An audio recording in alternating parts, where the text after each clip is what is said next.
John from Indiana, and how you guys doing today? I hope everything's going well in your neck of the woods. But today we're going to be on a Timeout Tuesday, working on an addition to our schematic series. On that, we are adding in just some neat to know information that's tied in with schematics and stuff that'll help you. It'll help you doing your recaps. And it's not information that I came up with. It's stuff that I've just compiled off the internet, and I just wrote it in the forum for you. So hopefully it'll be something enjoyable, and it's going to be, you got to get your learning caps on today, because it's something that is a lot of meat and potatoes there, and it'll help you on a lot of these old radios if you're getting into some of these really old radios. All right, hope you enjoy this video today. Thank you. Well, hello and welcome to today's Timeout Tuesday video. Today we have nothing. No, I do have something for you today, but it's going to be paperwork. I want to take this video and try to help somebody to try to consolidate some things that takes you a while to compile. When I first started out, there was just things I ran into. Like I say, I may be over 200 radios I've done now, but I don't know. I'm not saying that braggingly. It's just they've happened, you know.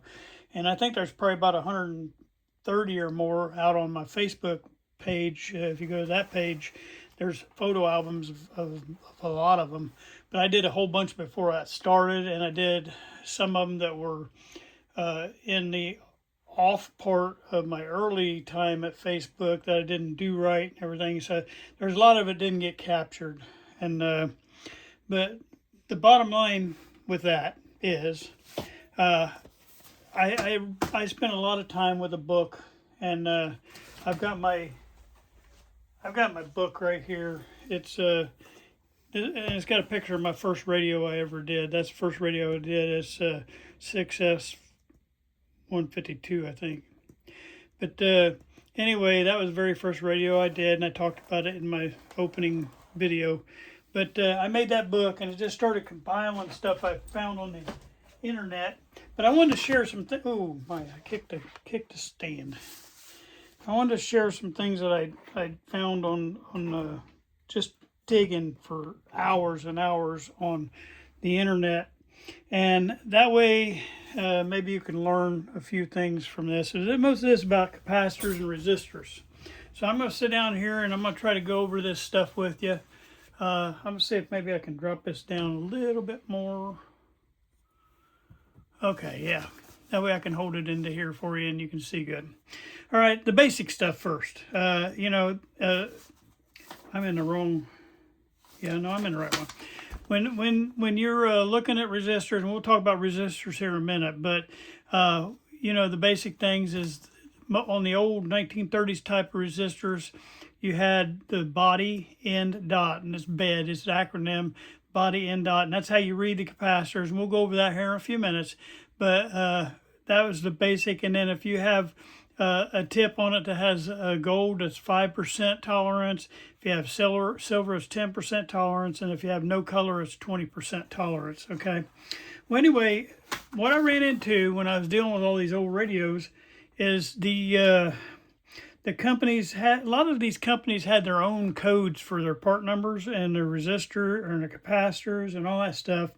And I kind of compiled a lot of this stuff to just make it organized in my head, so I could start wrapping my head around all this stuff. Because you run into this radio and you think, well, what value is that part when you look at it? Because it don't have like a 0.05 UF or microfarad on it. It doesn't have that. It doesn't tell you that voltage.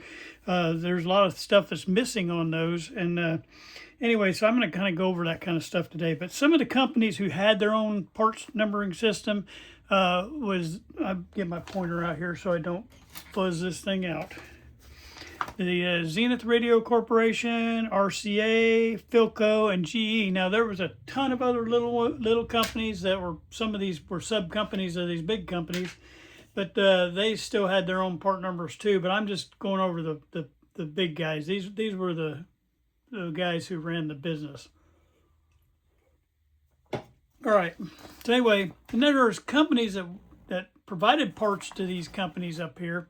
And these are like some of the big part companies that had their own numbering system too that went into these radios for these companies. So Sprague had their own numbering system, Cornell Dubier had their own, and Aerovox had their own. Those are some of the big ones. Anyway, just kind of tells you. Well, let's talk about Philco for a minute, okay? On the old Philco radios, on the early, very early model Philco, and all this information is not coming from John. This information is stuff I've dug off the internet. You can go get it, and there's hard copies of this stuff out there. I just made a handwritten one so I don't get any kind of copyright violation. So I wrote it out for myself, and I even paraphrased a lot of it so I wouldn't copy it word for word. But none of this is coming from my brain. It's stuff I learned. All right, but Philco early variation, early models had 2 to 3 digit model numbers. And then they started putting that the year at the beginning of the Philcos. Around 1937, they started adding the year in. And so, like, you know, if it was a model number, it would be 37 dash and then the 2 or 3 digit model number, okay? Well, what really confused things, though, is because, and it'll get you confused too, if you look at anything after 37, and you look at the label on the inside of that cabinet, it'll say 39 something. It'll say 39 dash and then the model number, okay? Well, what they did is that label had a part number. And that's what these part numbers are down here. They created a code for the types of parts that were in their radios. And this will come into play in another page that I got back. I got 5 pages to go through, so it might take us a minute, but it ain't gonna be an hour-long video. But like any Bakelite parts starts off with a 27 dash and then the part number. Any metal parts, 28 dash. And if you can read this stuff. It's 30 is fixed condensers, 31 is variable condensers, 32 are transformers, 33 are resistors. Remember that because we'll see that in a minute here. 34 is tubes, 35 is phonograph parts, 36 is speakers, 37 is a chassis, but here's where that 39 comes in. You might have a 1937 dash whatever model number it is, but when you look at the label, it'll say 39 dash because it's giving the part number for that piece of label that's on the side. It actually has its own part number for that label that's in that. Now that chassis or that actual full model number will probably be on there somewhere. It'd be a 37, but in the big part, it'll show 39 dash and it'll give you the part number for that label.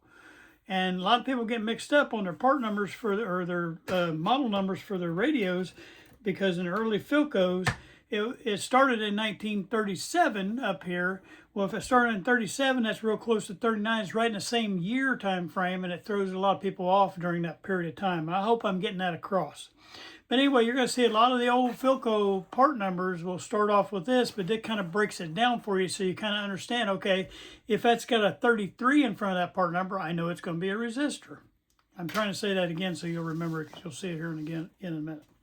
All right, so when you start doing your recap, you're going to have to start replacing with the modern caps, okay? And the modern cap values, and I only put the ones that are basic. We're just using one number, and this is anything with the value of 1, okay?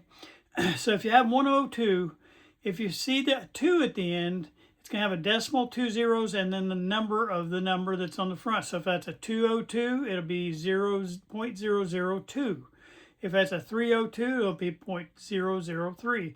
But if you have a 2 in there, now if you just had a 101, it would have 3 zeros in front of it. Okay, most of the time that's pretty much the range you're going to see right here, though. These right here, these 4. And then if you have a 104, that's a 0.1. Basically, you're losing a 0 in front of the decimal every time you come up in the number on the end out here. All right, and then if you have, like, say you have a 0.0015, well, all you do is just add, that's what this middle 0 is for. It's just a filler to hold for if you had even a number. Like if that was 0.172, that'd be a 0.0017. I hope you understand that. And if that was a 151, that would be 0.00015. So I hope that helps you with that. But basically, this kind of shows you, it gives you the value on the first number, the the second number is blank, or you have some kind of value in there. That's just a filler. And then the third number is how many zeros that you have after the decimal before the value of the item. Anyway, when you're replacing this back in, most of the values are there. Now, if you don't have this kind of numbering system on your capacitors, then you'll more than likely have just the actual value. It'll say a 0.001 right on the side of the capacitor. Now, there's a lot of them out there, these polypropylene capacitors. A lot of them have just the regular value on it. Now, the place I buy from has this kind of marking on it. I buy it from Just Radios up in Canada. Anyway, and then the Zenith capacitors. This is old Zenith capacitors now. We're going to go into some of the weird capacitor codes you run into on these old. Now, we're back into the old time here. This is up here at the top, is I just showing you when you replace, how to read what you replace with. But now we're going to go back in. When you get into underneath the hood on one of these old radios, you're going to see something like an old Zenith capacitor comes out with a 22-3. And 22-3 converts over, and these are things that you can write down because this is stuff that is still holds true when you run into one of these old models that has this. It'll have a 22-3 on the side of your capacitor. Well, that means it's an 01, 0.01. And anyway, I wrote down a few of them. There's tons more stuff on the internet. Everything I'm showing you today is not all inclusive. Everything that you're seeing today is just examples of some of them. And the ones that I wrote here today are actual real numbers, so you can write them down and count them. At least that you'll have that many that if you run into one of them, you already know what it is. But you're going to have to do your own research and go out there and find the rest of these, because there's a whole list of these for all the different values that you had. And Zenith had there's charts out there and whole pages of this stuff. But I just wanted to give you the idea that you're going to run into some capacitors underneath these old radios that do not just say 0.01 microfarad at 500 volts. You're going to have to do your research and find out what the actual crossover is, because these old companies like Zenith and RCA and Philco, they had their own numbering system back then. Now later on we come up to a standard, and when they started adding that in, then they start putting the actual capacitor values on there. All right, here's one for RCA. I got this off of a guy who did a recap on a RCA model 122, and he wrote down all the ones that were in there. And see, these are the numbers that's on the side of the capacitor. 65398 equals a 0.05. And all these are valid numbers, so you can remember these. And I don't know how, I'll be honest with you, I won't be able to attach anything into the description for you to copy this, so you might have to, I will try to attach maybe a picture on there of these pages, and that way you have time to pause it, write them down. But I'm not going to convert it over to a PDF and have it, or JPG or something like that, and have it go in there into the description. But I'm going to have to make you work for it a little bit. All right, some of the capacitors didn't have numbers on them, and they had like a dotting system, okay, and that kind of used more of a RMA standard. Sometimes most of them will have like a 3-dot system, a 5-dot system, a 6-dot system, or a 9-dot, and I put down the first 5. So the first dot is the first digit of your capacitor. The second dot is your second digit capacitor. Your third dot is your multiplier. Your fourth dot is your tolerance, and your fifth dot is your tolerance rating. Okay. Anyway, that's just another combination that you see on some of them old RCA caps. All right, now let's talk about mica caps and other types of caps like mica. Okay, well, there's two kinds of caps. One of them looks like a mica, and the other one are mica caps. Well, the ones that are not mica caps, they look like they're domino looking. They have the dots on them like a mica cap, but all they are is a regular paper cap. They're just like the waxy caps, and you need to replace those. Now, mica caps are very durable, and you hardly ever, matter of fact, I've only had in In my whole time of doing this, I've done 2 where I had to replace the mica cap.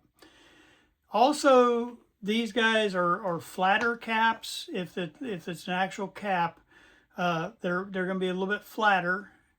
They're not going to be as thick as the other ones. They're going to be more flat, and they'll usually have, most of them have like a 3-dot system.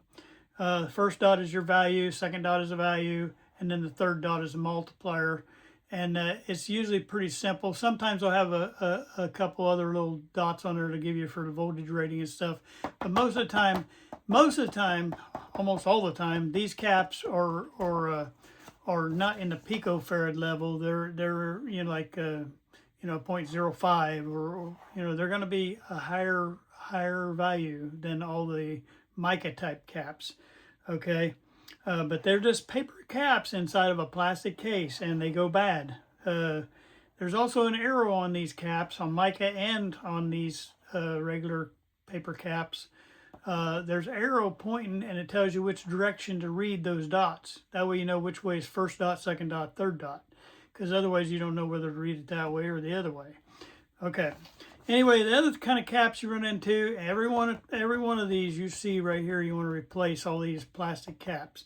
They're plastic case, and they're a paper cap too, and they go bad. And matter of fact, they're known to go really bad.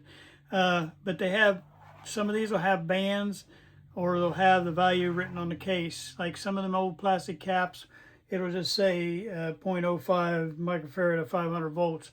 But most of them you'll see is these black bumblebee caps, okay?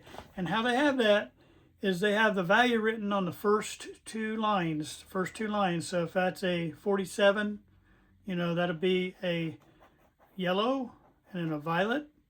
And then this is your multiplier right here, okay? And that tells you how many zeros you're going to have in front of these 2 numbers right here, okay? So if that's a red, you're going to have 2 zeros, so it'd be 0.0047. That tells you that. Then this next band tells you your tolerance on that, and there's charts in there if you want to go on the internet. I did not write the chart over here, but it tells you how to read the tolerance on there. And the same place I found this information, you can find that chart right there, and it tells you how to do the tolerance. The other thing is, it has either 1 or 2 bands. I put the dotted line because sometimes there won't be a second band. The 1 band is if it's, if you can do it with your 0 through 9, it'd be 900 volts. But these are in hundreds of volts, okay? So if it's an 8, that means it's 800 volts rating on this cap. But sometimes you have a 1,000 volt rating, or a 1,600 volt rating on some of these caps like this. Well, then they would have that, and then have the other hundreds on this one. But it's all done in hundreds, okay? All right. Then these are your regular mica caps, and how you can tell that on most of these. Now, everything I'm saying is not all inclusive, but it'll give you a general idea. Okay, it'll help you to at least have a general idea of how this works, okay? But they're usually they're thicker. Mica molds are usually thicker, okay? They are usually lower value. They're in picofarad, okay? And almost always, if you see a higher value cap that looks like a mica cap, more than likely it's going to be a regular paper cap. But if you see these picofarad values, more than likely it's going to be. And how you can tell is that first dot, or somewhere, this is just an example of almost all of them are made like this with the way it's laid out, but there's a bunch of variations to this. But when you see a white dot lets you know that it's a mica cap. That's telling you there's mica in there, and you'll see that showing that that's a molded mica cap, okay? And then on this, the standard one that you'll see on most micas, they'll read like this. So this is slot A, slot B, slot C, slot D, and then this is just tells what class it is, which is irrelevant to what you need to know. Okay, so A is your, A and B both are your values. So if it's a 47, so here you'd have your yellow and then violet, okay, and then this be your multiplier down here on C, okay, so you'd have maybe red for 2 zeros, and then D is your tolerance again. Now, I did write the tolerances on these just because I thought it was neat to know. All right, so like black equals a multiplier by 1, because remember you're dealing with picofarads, so now you got to multiply this by 1 or by 10 or by 100, by 1,000, and that's what puts your decimal in the right place on that multiplier for that. But that's your value. Like if it's 47, and then your multiplier and that all goes in front of it with your decimal. All right, then your tolerance down here, it tells you what color, what 100%, and up there on that bumblebee that we talked about up here, there's a little chart like that too. It tells you like black means it's a 20% tolerance, brown means it's a 1%, you know, and I wrote all these down here for you. All right, so that kind of covers mica caps a little bit to help you kind of understand a little bit on how to read those. It's not as difficult as you would think. After a while, you get used to seeing that. The other kind of cap that I didn't put on this papers here is the other kind of cap. They have what they call, I think it's called a couplet, and it'll have like a big square box and look like a hard ceramic thing, real flat, and it'll have 4 or 5 wires hanging out the bottom of it. Well, what that is, that's a capacitor and resistor mix. It'll have resistors and capacitors in that same unit. And all you got to do is follow your schematic, and you can see where your resistor goes in and comes out. You can see where your capacitors go in and come out. Sometimes they connect inside there too, and you might have a resistor capacitor and come out the other end. So you that whenever you see one of those little flat things, it's like, I wish I had one to show you, but I don't. It's about that long. Sometimes they're about that long, but they're real thin, and they have 4 little thin wires, 4 or 5 usually sticking out, depending on how many pieces they got in there. It'll be a resistor capacitor mix. Okay, now back to that was a lot on the capacitors. Now on the resistor codes, old Philco had a lot of good ones for us. And remember I told you about that 33 in front. That 33 just means it's a resistor. Remember, it's in that whole batch of other codes that we had, and it lets you know that when you see a 33 number in the parts listing, it's going to be a resistor, okay? And then it'll have your digits. Well, I'm going to go over by the years. 1936, they developed that 33 followed by 6 digits, okay? And the 6 digits break down this way. The first one is your multiplier. Okay, so that tells you how many zeros, and over here I put the little chart, and that tells you how to calculate your zeros, okay? All right, then the next 2 numbers is your value, okay? So that gives you your value of your resistor, okay? And then the last 3 numbers that you have, and they're down here, it tells you your watt codes, how many watts that resistor is set at. And then that code will be one of these codes right here. This is at 1936, prior to 1941. Okay, so it gives you like 339. You'll see a 339 here always if it's a half watt. You'll see a 439 if it's a 1 watt, 539, a 639. And that kind of how you tell what watts they are when you're looking at that part number right there. Okay, and then at 1941 they changed a little bit, and they added an extra what did they add? The codes for wire wound resistors, because I think they figured out, hey, we need to code them too. And so what they do is they added in codes that would cover them on the wire wound resistors. Still has the 33 prefix, but it has a couple numbers that you can use for a half watt, a couple numbers for 1 watt, and then these numbers here for the 1 watt, and it's a mica mold like appearance. These are, I don't know if you've ever seen them. They're real skinny and thin, but they're mica mold appearance. But it's a resistor actually that's wire wound. We had one of those. I'm trying to figure out which radio that was. I think that was one of my Facebook radios. I had one of them. It's little, and most of those will be kind of low value. Like those little 1 watt mica mold ones are usually, you know, very low ohms, like 73 ohms. You know, like really low most of the time. But that works for that. All right, and then post-war, I'm getting my screen here. Post-war, on the post-war ones, then they changed this front code. They went through and changed some of the codes, and the resistor code changed to 66. Also, they added in an extra number out here, and all they did was just increase. They increased. I think they got tired of having all these different codes for the wire wound versus a regular, and they made it where wire wound had its own code basically that they could add onto there. And but anyway, they just made it a 4-digit code on the watt code. Everything else stayed the same. There's nothing changed except for that prefix and the way the watt count did. All right, those are just some basic things that would help you. Now, I hope I inspire you, because like I say, there's a chart, because I think one of the companies, there's some capacitors that start off with 103. It's like usually a 6 or 7 digit one too, but it's like 103620 or something like that. And there's some of those out there I know, and I can't remember which company it was, and I tried to find that page out there, try to help enhance this, but I couldn't find that, and I know it's there. I just, because I actually had a copy of it. All right, and I'm gonna go lastly. I'm gonna show you this, and we're not gonna go into depth on this. I'm just gonna show it to you so you know where to go look. But on my website where I buy my resistors and capacitors, they've got whole pages of educational stuff. And all right, I just bumped this camera. I was trying to fix it.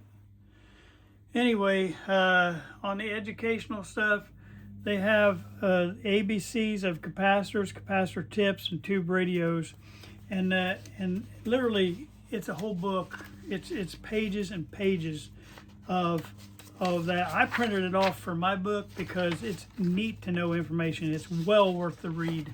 And what I'll do is just, you need to go to Just Radios, and it's in the beginning of their website, and there is so much educational stuff in there that teaches you how to come up with it comes with graphics. It shows you a lot of stuff, and this is mainly for beginners. And it shows you again on the cap. See the little white dot right there that tells you it's a mica cap.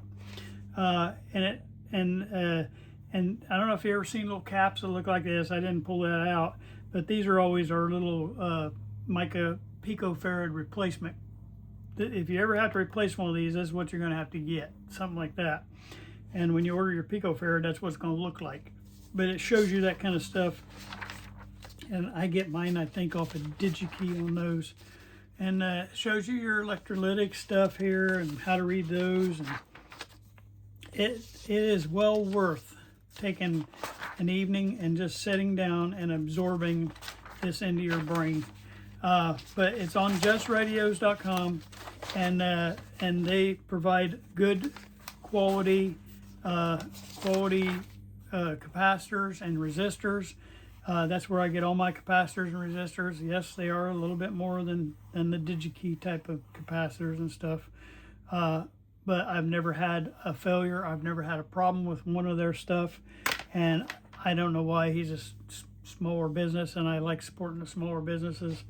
That's just me personally. I'm in a little hometown, and I like supporting my hometown too. I know I go to Walmart a lot, but that's because I get a lifetime discount there because I spent so many years there. But otherwise, I would, and I still buy a lot of stuff local. I buy it from my small guy, and we have a little tiny grocery store here in our town. And even though I could go to Walmart and get all that stuff at a discount, sometimes I go to my little store up here in town and I keep them alive. And that's how we keep America going. All right, I'll get off that soapbox for a minute. All right, this is, like I say, this is going to be a shorter video, but I'm going to probably do a few videos like this just in between here. And I think everything that I touch right here, anything that we do like this is going to be educational for somebody just starting out. Now, if you've been doing this a while, you probably know a lot of this stuff. But I know a lot of people that even been doing it a while and haven't run in yet to a radio that has all those old part numbers. And when they run into that, it freaks them out. They think, what kind of numbering system is this? And that's why I wrote all that stuff down for myself, so I could reference that back and say, okay, that's what that is, and I know how to replace it. We're going to be able to get into, I don't know if I can get this ready between now and the next time, but when you get into some of these old Philco radios, we're going to go through our Philco book next time. I'm going to try to next time or the time after, but we're going to go through that and show you some of these old transformers and the way that hooks up, because when you get into some of these or some of these coils and stuff, they have caps that are embedded into that tar base of that transformer or that coil, and so you have to know what value those are down in there. And you think, well, where am I going to get that information? Well, I'm going to show you that. I referenced that book, and gosh, I'm going to have to go back through my comments now, because somebody gave me the information, because I told you guys how to get that book, and then they said they weren't doing it anymore, and then somebody gave me the information on how that you can get that book now.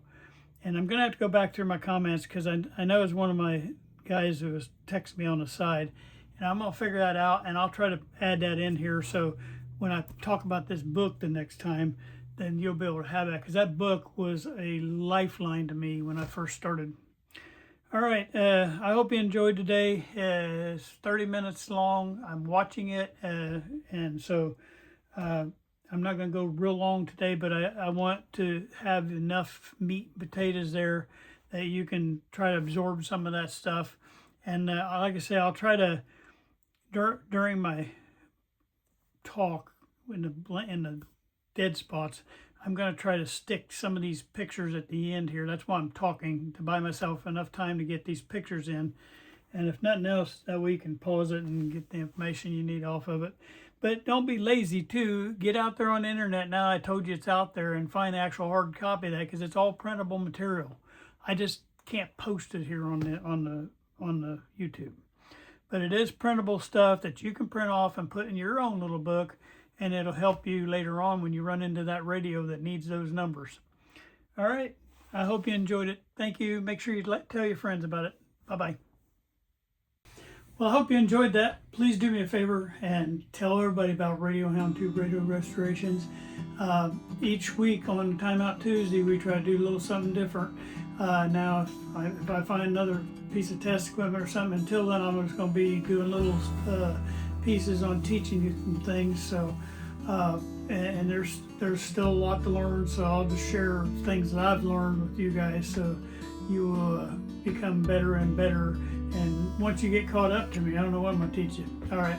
But I hope you enjoy that. Make sure you tell everybody about it. Thank you. Bye-bye.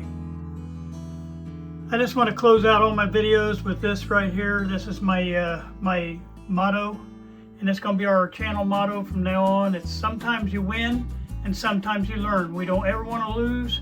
We want to learn from every mistake we made. I thank you guys for watching.